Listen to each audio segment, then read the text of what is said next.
Good afternoon. I'm June Riley, CEO of VC Task Force.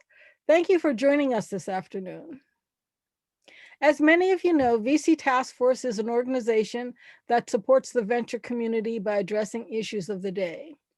We have programs for investors, different types of investors. We have programs for entrepreneurs, and we have programs for entrepreneurs and investors. This is one of those programs for entrepreneurs and investors. I'm going to turn the floor over to Gary, who host of Gary's Picks, and he will tell you about the rest of the program. Take it away, Gary. Great, June. Thanks for inviting me here today. And my name is Gary Fowler. I'm a serial entrepreneur. I did 17 startups, including 2 unicorns. I was on the original management team of Click Software, which was sold to Salesforce for $1.35 billion. And I was also the co-founder of Yva.ai, a premier AI HR tech company that I founded 5 years ago with Dr. David Yang, who was the founder of Abby. Love artificial intelligence and quantum computing. Today, I'm the CEO, co-founder, and president of GSD Get Shit Done Venture Studios, a premier AI and quantum venture studio located in Santa Clara, California. And it is with great pleasure today that I introduce Thuli, Hlongwane. And Thuli is an incredible entrepreneur with 20 years worth of experience working for companies like Woolworth, Pearson, retail, financial, education industries, really across the board. And there was something I read in her profile. It's she is dynamic. I must say this, a dynamic lady, and it's with great pleasure to have her here. And she's changing the world with her technology for global beauty and wellness. So Thuli, great to have you on the show today. Thank you very much, Gary, and thanks for having me on the show. We love it. And so tell us a little bit about where are you today? I'm in Cape Town, which is the south of Africa, right at the bottom at the end. I'm based in Cape Town, South Africa. And although I was not born in Cape Town, but I've been here for almost more than 20 years. So I'm now considering myself as somebody from Cape Town. Yes. And where were you originally born?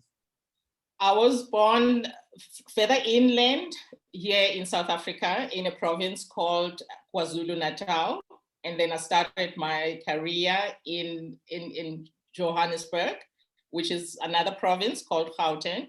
And then I moved to Cape Town as a junior computer programmer many years ago. So wow, Thuli. I stayed here. Now, wait a minute. You said Zulu. Is it like the Zulu, like the tribe Zulu? Correct. I am Zulu. Oh my gosh, that's amazing. That's fantastic. I always wondered when I was a kid, they would talk about the great Zulu warriors. I was like, oh man, that was unbelievable. Wow, that's fantastic. Now, how's that journey? Thuli, your journey from being growing up as a Zulu to where you are today as this incredible entrepreneur, what's that journey been like? How did you move away and decide to come to Cape Town? How was that like? What was that like? It's been a wonderful experience, Gary, because like I said, that I was born in KZN, which is KwaZulu-Natal, and that's where I grew up. So I grew up in a family where we were not the richest and probably not the poorest, but the community where I grew up, it was really amongst the people that really didn't have much. And it was a privilege just to know that there's a family with a car. And I then completed my, what we call here, high school, which is just before you get to the tertiary level. And at that point in time, I needed to get out of the province because the studies that I wanted to do, which was at that point in time, computer science, was not available within the province. So you'll probably know, based on the history of South Africa, certain institutions, because of the color of the skin, we couldn't attend. We couldn't then enroll in those institutions that were close by. So I had to move away from home at that point in time and move into a completely different province. I had no idea where I was going to slip. And it was just like an experience for me. But the nice thing was the faith that my parents had, because initially it was very difficult for my parents to firstly allow me as a young girl to go and study far away from home. And the worst part was that the studies that I wanted to do was not something that they thought I was ever going to be hired, because there was no computer in the local small town that I grew up in. And, you know, we only had a few professions. So my parents were teachers, and my mother, all she knew was that you needed to be a teacher, a policeman, or a nurse. And I didn't want to do any of those. So it just Teacher, became policeman, or a nurse, yeah? Well, that sounds like where I grew up, you know what I mean? A teacher, policeman, nurse, or college professor. That was the other thing. Correct, yes. And for me, I just didn't see myself doing any of those. And I didn't know where I was going to work eventually. But all I knew was I wanted to go and study computer programming, and that's what I wanted to do. So I moved up to Johannesburg, and I started in a small town next to Johannesburg called Pretoria. So that's where I started. And when I was just about to complete my studies in computer programming, I had this guy who came from one of the largest insurance companies in Africa, which is based in Cape Town. So he came and he sold this idea to me because he was doing recruitment. And at that point in time, they had realized, because it was early 90s, so they had realized that they needed to start having diversified teams. And they were looking for Black Africans to come and join that company. And he then told me, painted a good picture that the company is a good company and the benefits were good. And that's how I decided to then hop on the plane and then come to Cape Town. And I've never regretted since then. That's amazing. So Thuli, I got a question for you. Growing up, like, what was it like? Like, I grew up on the side of a mountain in a 500-person village. We had Amish. I don't know if you know what Amish and Mennonite, like these old order of folks that were our neighbors. And so we had an entirely different kind of way of growing up, a small schoolhouse with each grade had X number of students, 30 students, 25 students. So we had a different kind of grown up, but how was it? Like, it's really interesting. Like what did you do for fun growing up? And it sounds like exactly the environment, because I mean, we grew up in a very, very small remote town in northern KwaZulu-Natal. But growing up, I still say that we didn't see that we were lacking in certain areas, because we had fun. We played amongst ourselves, the kids, and by the way, I didn't tell you, I was born in a very large family. So we were 7 kids in our house. wow. But then it was always fun, because then we had a very warm environment. But then we had friends, we played, we socialized, and our parents didn't want us also to act differently, because like I said, the community, the majority of the friends that we had were really coming from poor backgrounds. But we interacted, we played till sunset, and we did a lot of things. But then, I mean, we never saw the gap, although we knew, because then we knew that there was a better life, there was better areas, we had relatives that we would go and visit, but it wasn't an issue for us, because it was just like an environment that we got used to and that was home to us. Yeah, no, I know. Growing up as a kid, I mean, we used to go out and, you know, catch animals and play with them and, you know, just simple kind of things, simple pleasures, riding bikes and those kind of things. It's funny, you know, I think happiness, if you look at what's life all about, is happy, and what makes you happy and content. And it's beautiful. No, I love the story. So tell me, so you moved on, you know, through Woolworths and Pearson. How did you come up with Prim-U? Where did that come from?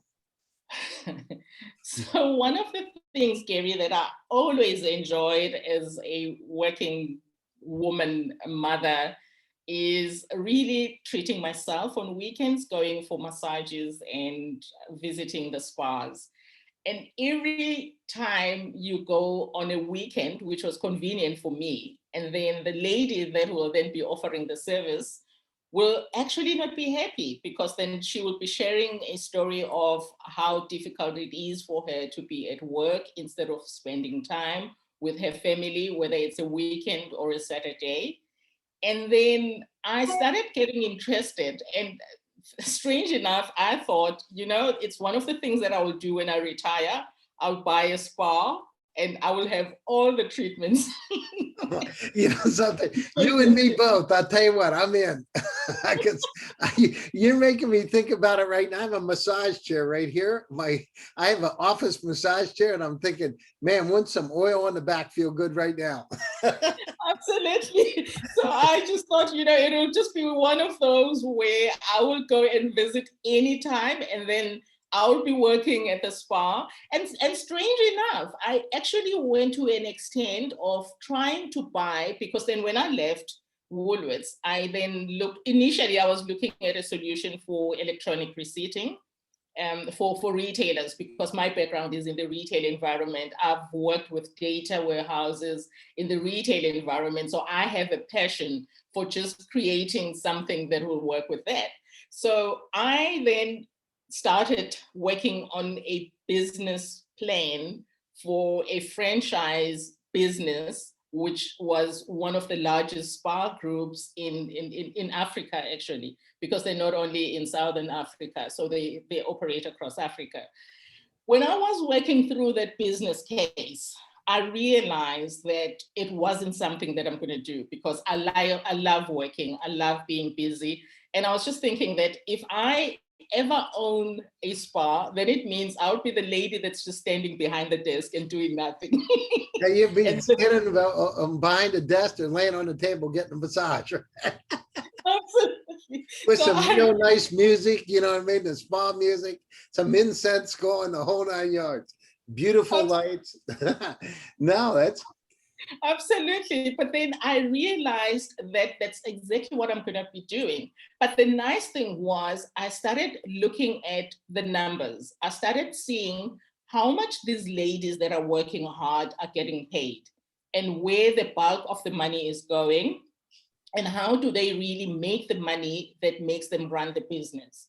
And that's when I realized that I think my business plan has to talk to something that will have a social impact, where these ladies can find a platform where they can work and choose the hours that they want to work and get paid a little bit more than what I could see, because I was working with the proper salaries of what these people are getting paid. And then also looking at their schedules, which was very scary, because they don't have a say in the number of hours that they can work per day, number one. Number two, it's the days of the week, so they still don't have a choice. And I'm not sure about in the US, but over here, they work something like 8 to 10 hours per day, which is very difficult for a lot of people that can't even afford to buy cars. So they are relying on public transport to get to and from work. So that is what I saw as an opportunity. And when I started doing my numbers, I realized that, a person can just work and do 2 jobs per day, and they will be getting paid more than what they're getting paid working for 8 to 10 hours per day at the salon. well, And then because you got the overhead as a salon inside of it, right? absolutely, absolutely. And the bulk of the money comes to them instead of the money going into the spa. Right. And that business plan was out of the window so quickly, because I just realized that I don't want to do that. And for me also, because I was going to be buying into a franchise spa, it was something that I also realized that you're practically working for somebody and working with other people, and then just not even making much money out of that. And that's when I think the first idea actually came with Airbnb, because when I looked at that app for the first time, when I saw Airbnb app, all I wanted and all I dreamt of was just having something similar, but then for the beauty industry. And at that point in time, by the way, I was then working for Pearson, because I was employed full time. And I had to make a tough decision on starting the business. And fortunately for me, the environment just pushed me and made me realize that I needed to do something else and I needed to get out of the corporate environment. And that's how I started Prim-U. Wow, that's great. So with Prim-U, so tell me a little bit, what kind of services do you offer? Can you walk us through, what would be, I know we talked about massages, but what else do you have? So because I work with independent contractors, most of them are people that are working at the salons. So their experience is usually somebody who does a massage is a person also who can do nails or somebody who can do facials. But then you have another group, which is a very good growing market in Africa, the hair industry. So you have then the hairdressers, and this is where it sort of differs, because as much as we're looking for professional people, but then you can't be asking for a hairdresser and asking for them to be that professional. It's the skill more than the profession. But then when it comes to somebody who's gonna then be doing waxes, you definitely want that person to be a person who is professional. Yeah, you don't want somebody that's unprofessional doing a wax. I had it done one time. I said, oh, I got some hair in my back. I want to get it taken off. No, my chest. I said, I was really stupid. I said, well, I want to get some of this taken off. I've never, ever, the woman said to me, are you sure? I've never done it before on a chest. I said, oh yeah, it's not bad. I tell you, it was the worst pain I've ever had in my life. And she didn't use like a small, like they use strips like that, right? Like this. Yes. This was not a strip. I think she took fly paper and stuck it on me. Gary, what you say you're not scared of dentists? So well, I mean, I wasn't scared. It wasn't until she pulled it off that I got nervous. It wasn't when she had to do the second sheet, because I thought to myself, I got this big spot on my chest. What's going to happen? Like, I got to get the rest done. I'm thinking, this is going to really hurt. And she did it. I had tears in my eyes, Thuli, when I was done. It's the last time I ever decided that. I thought, I'm going to get it taken off. I want to look just like these guys that lift weights. It was like the dumbest thing. I felt like Forrest Gump when I was doing the thing. They do say that beauty with men, it doesn't go well, because there is a lot of pain that we go through. And for men, it's usually, no, I'm not doing this again. No, I'm buying off on the idea that you need to have people that are qualified to do the job. I can tell you directly, it's really, really important. Absolutely. But then one other area that we've now wanted to bring on board, and we are working on that, is because we're approaching businesses, corporates for B2B, we are introducing the wellness side, where we can have also professional people that will be offering counseling or services like that. Because we've realized that a lot of companies are experiencing low morale, because a lot of their employees are not going or taking through the strain from the COVID-19 very well. So I'm working with somebody to also offer those services, so that when we go to companies, we go with a package of offering services that will work across all areas. So it will be, when we're saying we're offering for beauty and wellness, it will be beauty inside and outside, because then it's a person, how they feel emotionally, and also how they feel, because then out externally, so that they can have self-confidence as well and be able to deal with a lot of challenges that they're going through. So that's just one element that I'm slowly introducing into the business. Well, I mean, it seems like a good idea, because you talk to people today during this digital transformation, as much as it really has helped business move forward. The one thing about that human relatedness, we miss that kind of contact. And, and on one side of the massages feel really good, but there's something about somebody that's there, that is there. And when they touch your skin, there's something personal in a good sense, because it makes you feel kind of like, better. It makes you feel good that somebody's caring or whatever. I don't know what it is. It's just a very interesting good calming feeling. So that's really, that's intriguing, because I've heard some companies, Google, right, in terms of how do you keep, because it's part of retention, when you can make the person feel better, they're happy about working for the company. So it may not cost the company a lot of money in the whole scope of things, but in terms of the payback, keeping a valued employee is really important. So I think it's a really good idea. That's just, that really closes a circle, because the companies can now, like Apple, right? They're not really, fully working out of their headquarters, but if they had connection points, this would be really interesting, because it shows the employee that they care.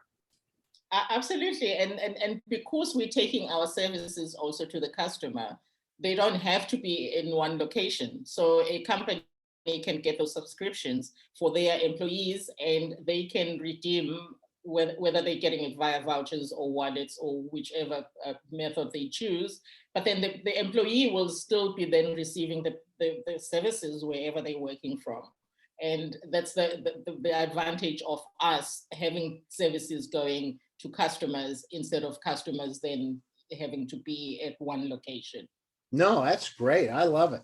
And they provide food in Silicon Valley. You get food if you come to the location. You get dental. You get massages. They have, but yours is really bringing it to their home to be able to retain those employees and keep them happy. I love it. That's really interesting idea.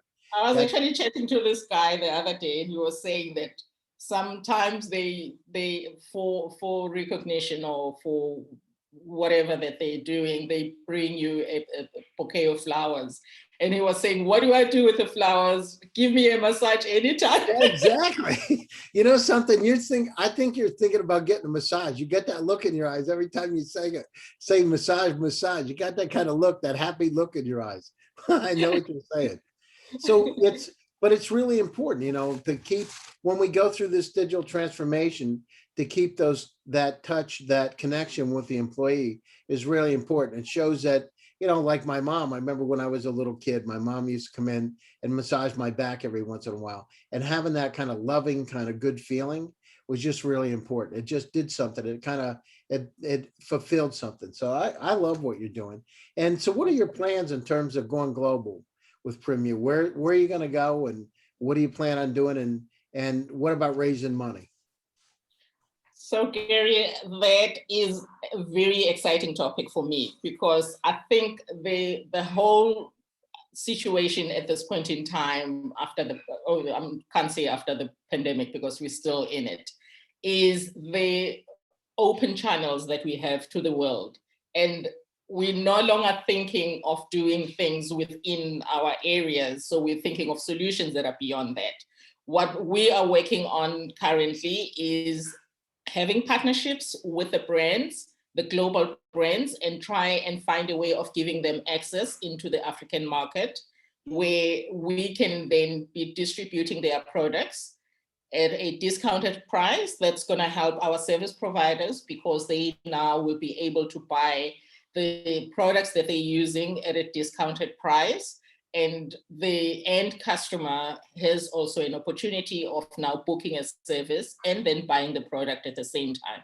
So we are really strongly looking for those partnerships with the global brands, so that we can have that offering, which then completes the whole cycle for the beauty offering, because we're saying beauty on demand, so it's everything.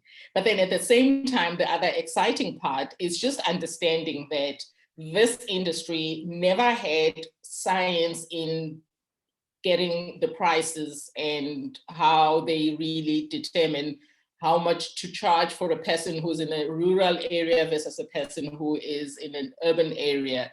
And there is a huge opportunity for us to use artificial intelligence, because then we can start having something like predictive schedules, for instance, so that you know where the demand is at any point in time, which is linked to other events outside the space. And people can then know where are the opportunities for them to go and make more money. And then the other one is then on pricing, because then we can also start having dynamic pricing. And those are all the things that I'm excited about, because we will then start having a predictive schedules and pricing as well, so that we find a better way of optimizing. And I mean, when the world opens up, there's going to be also back to events and everything else. So that is very interesting. As far as fundraising is concerned, we definitely do need the funds to support the initiative that we want to start with, and which is why I'm actively looking at people that want to partner with us, partnering with us, like I said, from a business support perspective, and partnering also with us from a funding perspective. So we are actively looking for those partners. Is it a seed round? What kind of round are you looking at? It is. I always say I'm between pre-seed and seed. Somebody needs to name that stage something. Yeah. Well, you're between. Yeah, you're in the middle seed. Somebody needs to give it a name. Yeah. Well, no, we're going to think about it now. I think that's a great idea. So just a seed, a seed. That's the thing about it. They keep changing it all the time. We're in a seed. We're in a post seed. We do a seed 1, a seed 2, a seed 3. It is. So, what kind of range are you looking at? $500,000, $1 million, 250? What kind of range? I'm starting with $250,000, which is 250, and that's going to be able to get us to getting because the main thing right now is business development. So the bulk of the funds will be for business development. A small portion will then be for the training, because we need to train so that we have people on the platform that we trust. We are already doing processes like the vetting process, but we need to be able to offer training, and there's also just a need for us to because, like I said, it's marketing. A little bit of money needs to go there, and the funds will then change over a period of time, because as we start rolling out into the other areas, we're starting in the Southern African region now, but we're hoping that we will be able to move up to East Africa and North Africa very soon. So it's that stage where we need proper business development, proper training to get the guys at least to understand, because the next phase will be the trained people will then be training the other trainers, which will be better for us as we then progress and move into. That's fantastic. So what brands? So we have a lot of folks that watch my show. What brands? Are there any particular brands that you want to reach out to so we can call them out right here? Absolutely, let's do that. Hello. I am looking at brands like, we've started discussions in any case, so I can mention their name, L'Oreal, but then we haven't moved far, but we are having discussions. L'Oreal, if you're listening out there, Thuli's great person, great company. Procter & Gamble is another one that I'm constantly having discussions with them. And then the other one is a very interesting brand for us is with Johnson & Johnson, which we think that our service providers also will be able to afford it. And also we're thinking that the benefits will also be for them to reach the other markets that they haven't previously reached on those brands. So, I mean, I'm just mentioning those as examples, but we are open to any global brand that wants to come to the African market and supporting us, because I think it's more a two-way street, because then it's them supporting us and us also supporting them to grow their brands locally. No, that's great. So their impact funds, the impact funds that are out there, Thuli's a great person with an incredible company. We met a few months ago and, duly impressed by what you're doing and, make a little dent in the universe. So Thuli's looking to raise some funds, looking for some phenomenal partners, and she's out there to get the job done. So contact Thuli. What's the best way to reach you, Thuli? So if they want to contact you. They can use our social media. So we are Prim_U app on Instagram, Twitter, as well as Telegram.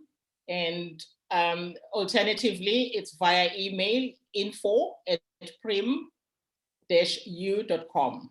So those are the best. I mean, any of the social channels via our website, they can definitely reach us on those. So we are on most social media platforms. No, that's great. So we're coming to the top of the hour.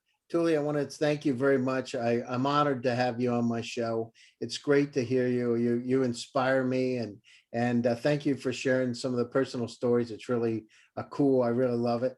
And I want to thank everybody from the VC Task Force team, June, Joel, and the entire VC Task Force team for making Gary's picks available one more time.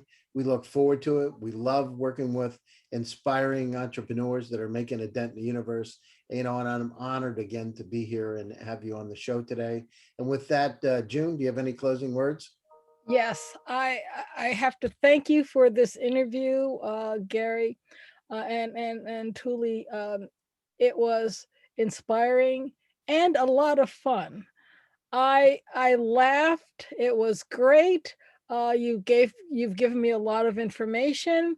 I see your spirit. I see your drive. You brought it all out, Gary. Thank you so much, both of you. Excellent, excellent, excellent. I look forward to the next one. Thank you so Thank you much. very much. Thank you, everybody. Thank you for Stay having tuned. us. Thank you, Thuli. I appreciate it. you. Thank you, June. Bye, everybody. See you again in a Bye-bye. couple weeks. Bye. Bye-bye.